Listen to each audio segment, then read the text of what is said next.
दोस्तों, क्या आप जानते हैं एक्सरे स्कैनिंग क्या है, ये कैसे काम करती है और क्या ये आपकी एक्सपेंसिव इलेक्ट्रॉनिक गैजेट्स को नुकसान पहुंचा सकती है? आज आप ये वीडियो देखते रहिए और मैं आपसे इसी के बारे में ही बात करने वाला हूं। नमस्कार दोस्तों, मेरा नाम है गौरव, आप देख रहे हैं टेक्निकल गुरुजी। चलिए शुरू करते हैं।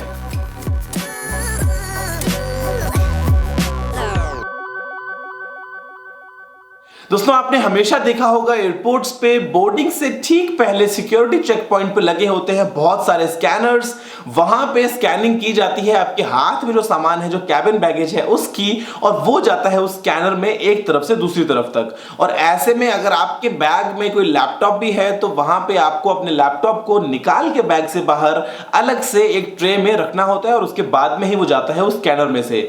तो वहां पे ऐसा क्या लगा होता है कि जो सिक्योरिटी ऑफिशियल्स हैं वो बिना आपके बैग को छुए, बिना आपके बैग को खोले पता लगा लेते हैं कि आपके बैग के अंदर क्या कंटेंट्स हैं। और ऐसा क्यों है कि उस लैपटॉप को आपको अलग से निकाल के बाहर रखना था उस ट्रे में? क्या वहां पे कुछ ऐसा हो सकता है जो आपके लैपटॉप के लिए नुकसानदायक हो, या वहां पे बेसिकली ऐसा प्रोसीजर फॉलो ही क्यों करते हैं? तो देखिए दोस्तों, वहां पे लगा होता है एक एक्सरे स्कैनर और उसी की मदद से वो एक तरीके से आपके बैग के अंदर झांक लेते हैं, उसकी एक फोटो खींच लेते हैं और उनको बड़े आराम से पता चल जाता है कि आपके बैग के अंदर क्या क्या कंटेंट्स हैं। अगर आपसे बात करता हूं एक्सरेज की, तो ये एक इलेक्ट्रोमैग्नेटिक वेव है। जो फ्रीक्वेंसी है वो बहुत बहुत ज्यादा होती है, जो वेवलेंथ है वो बहुत बहुत कम होती है। जो वेवलेंथ की रेंज है वो है 0.01 नैनोमीटर से लेकर 10 नैनोमीटर तक।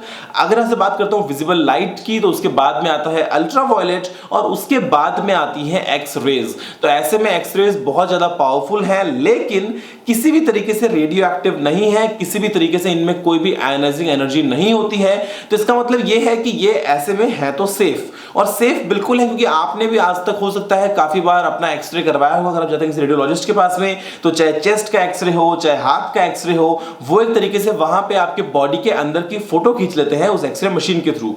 तो देखिए, एक्सरेज जो है वो इतनी पावरफुल है कि वो अगर डेंसर मटेरियल नहीं है, कोई भी अगर ऑब्जेक्ट अगर इतना डेंस नहीं है, तो उसके अंदर से आर पार निकल जाती हैं। फॉर एग्जांपल आपकी स्किन, फॉर एग्जांपल कोई कागज, फॉर एग्जांपल कपड़ा। लेकिन अगर कोई डेंस ऑब्जेक्ट है, जैसे कि कोई मेटल है या जैसे में अगर आपकी कोई बोन्स वगैरह हैं, तो वो उसके आर पार नहीं जा पाती। और ऐसे में ही आप अगर एक्सरे करवाते हैं तो आपको अपने शरीर में वो हड्डियों का ढांचा जो है वो नजर आ जाता है।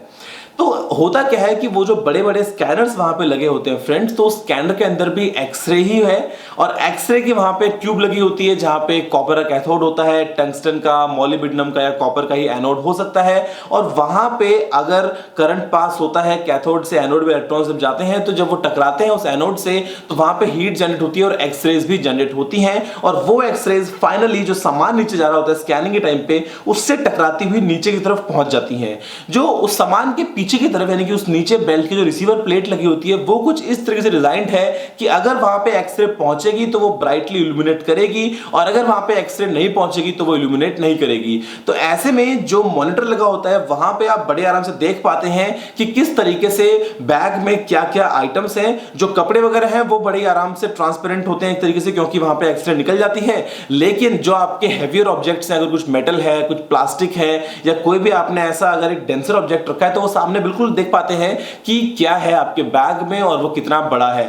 अब ऐसे में ये एक सिंपल एक्सरे स्कैनिंग नहीं है, वहां पे 3D एक्सरे स्कैनिंग को काम में लिया जाता है, यानी कि अलग अलग एंगल से जो है वो एक्सरे छोड़ी जाती हैं, और उससे क्या होता है कि वो आपके बैग को 3D में चेक कर पाते हैं। तो वो एक और भी अच्छी बात है। और उसके अलावा वो कलरफुल इमेज कैसे आती है, क्योंकि मैंने आपको बताया कि मटेरियल जितना डेंसर है उतने ही कम चांसेस हैं एक्सरे के वहां से क्लियर कर जाने के। तो उसी की वजह से जो उनको एक मोनोक्रोम ग्राफ मिलता है, उसी को अगर आप कलर में चेंज कर दें तो जो शेड्स हैं वो उनको बता देते हैं कि अच्छा ब्लू कलर है मतलब ठीक है पानी होगा, अच्छा ग्रीन है मतलब शायद मेटल होगा, अच्छा अगर रेड है इसका मतलब प्लास्टिक होगा।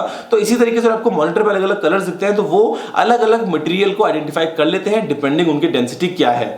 अब आपका लैपटॉप आपके बैग में क्यों नहीं रखवाते हैं? तो देखिए, आपका लैपटॉप आपके बैग में इसलिए नहीं रखवाते हैं, इसलिए उसको बाहर निकलवाते हैं क्योंकि लैपटॉप जो है वो एक काफी डेंस ऑब्जेक्ट है और काफी बड़ा ऑब्जेक्ट है। वहां पे अंदर आपको मोस्टली मदरबोर्ड्स वगैरह देखने को मिल जाएंगे, आपकी बैटरी है, आपकी हार्ड ड्राइव वगैरह है।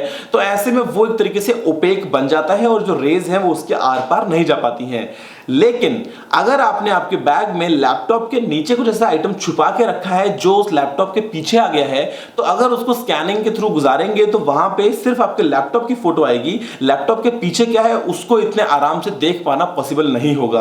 और इसीलिए आपका लैपटॉप निकलवा के रखा जाता है अलग से ट्रे पे, क्योंकि उसकी स्कैनिंग अलग से हो जाएगी और एटलीस्ट आपके बैग में कोई ऑब्स्टेकल ना रहे बीच में जिससे कोई भी स्कैनिंग में दिक्कत आ सके। अब मैं आपसे बात करता हूं कि क्या वो एक्सरेज हार्मफुल है किसी भी तरह के इलेक्ट्रॉनिक गैजेट के लिए। तो देखिए, अगर मैं आपसे बात करता हूं सबसे पहले हार्ड ड्राइव्स की, तो हार्ड ड्राइव्स जो होती है, जो नॉर्मल हार्ड ड्राइव्स है, जो आपके पास पोर्टेबल हार्ड ड्राइव भी हो सकती है, आपके लैपटॉप में भी लगी होती है, तो वहां पे उस हार्ड ड्राइव में कोई भी नुकसान नहीं होता है, क्योंकि वो एक मैग्नेटिक प्रिंसिपल पे काम करती हैं, जो पोलैरिटी है उसके अकॉर्डिंग मैग्नेट्स की, और वो बताती है कि डेटा जो है वो आपका किस तरीके से है, कौन सा 0 है कौन सा 1 है। और एक्सरे का इनसे कोई भी लिंक नहीं है, ऐसा कोई भी फोटो सेंसिटिव मटेरियल नहीं है वहां पे, तो कोई भी नुकसान नहीं पहुंचता है। अगर आपसे बात करता हूं आपकी फ्लैश स्टोरेज की, चाहे आपके मेमोरी कार्ड्स हो, चाहे आपका पेन ड्राइव हो, चाहे आपके लैपटॉप में लगी हुई फ्लैश स्टोरेज हो, तो वो भी किसी भी तरीके से फोटो सेंसिटिव नहीं है, लाइट के अगेंस्ट कोई भी नुकसान नहीं पहुंचता है, और इसीलिए एक्सरेज से भी वो कंप्लीटली सेफ हैं। उसके अलावा आपके लैपटॉप्स में या आपके स्मार्टफोन्स में या टैबलेट्स में जो भी कंपोनेंट्स लगे हैं वो कंप्लीटली सेफ है, उनमें से कोई भी ऐसा कंपोनेंट नहीं है जो फोटो सेंसिटिव हो। तो कोई भी ऐसी घबराने की बात नहीं है कि वहां पे अगर आप गुजारेंगे उस स्कैनर में से तो शायद वहां पे कुछ नुकसान पहुंच जाए। लेकिन एक ऐसा आइटम है जो बहुत ज्यादा प्रोन है डैमेज के अगर आप निकालेंगे उसे किसी एक्सरे स्कैनर में से, और वो है आपके पुराने कैमरास वाली वो रोल फिल्म। तो वो जो रोल फिल्म है, क्योंकि वो एक फोटो सेंसिटिव मटेरियल है, और अगर वो जो फिल्म है वो हाई आईएसओ वाली होगी, अगर वो हाई सेंसिटिविटी वाली होगी, और अगर आप उस फिल्म को निकाल देंगे उस स्कैनर में से जहां पे एक्सरेज के बीम्स हैं, तो आपकी वो फिल्म्स डैमेज हो जाएंगी और शायद आप उनको बाद में डेवलप नहीं करवा पाए। तो सिर्फ एक वही आइटम है जिसको नुकसान पहुंच सकता है, अदरवाइज ऐसा कोई भी आइटम नहीं है आपके इलेक्ट्रॉनिक्स इंडस्ट्री में जिसको उस एक्सरे स्कैनर से नुकसान पहुंचे। दोस्तों, मुझे उम्मीद है कि आप जान गए होंगे कि वो एक्सरे स्कैनिंग की प्रोसेस कैसे काम करती है, कैसे वो सारी 3D में स्कैनिंग हो जाती है, मॉनिटर पर जो कलर्स दिखते हैं वो कैसे दिखते हैं, और कैसे बड़े आराम से पता लगा पाते हैं कि वहां पे आपके बैग के अंदर क्या है और आपका लैपटॉप अलग से बाहर से ट्रे में क्यों रखवाया जाता है। दोस्तों, फिलहाल के वीडियो में इतना ही। देखने आपको बहुत बहुत धन्यवाद। अगर आपको कोई भी सवाल या सुझाव हो तो आप नीचे कमेंट करना मत भूलिएगा, और अगर आपने अभी तक टेक्निकल कुछ को सब्सक्राइब नहीं किया है तो इस वीडियो को लाइक और शेयर करने के साथ साथ चैनल को सब्सक्राइब भी कर लीजिए, क्योंकि मैं आपके लिए रोजाना ऐसी ही टेक वीडियोस लेके आता रहता हूं। फिलहाल के लिए इतना ही दोस्तों। जय हिंद, वंदे मातरम।